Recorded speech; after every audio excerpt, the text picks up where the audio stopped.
Bagong talagang hepe ng Santa Magdalena MPS, opisyal na nanawagan ng cooperation sa mga residente. Ang buong detalye ng balita nasa linya si Megapo Patrol number 36, RG De Chavez. Bicol Network News Report!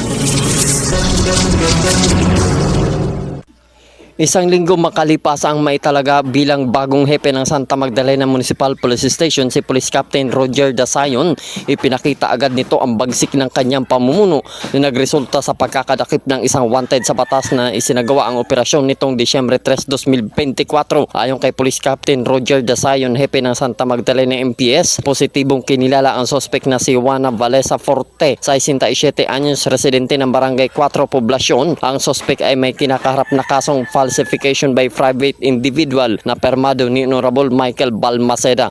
Serve po tayo ng warrant of arrest.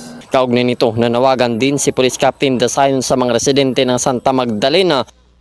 Sa amin, sa part lang po namin sa Philippine National Police, ginagawa naman po namin yung karapat dapat para po ma-maintain po natin yung peace and order sa ating bayan. Samantala, dagdag pa ni Police Captain Dasayon, patuloy din ang kanilang pagtugis sa mga nagtatago sa batas.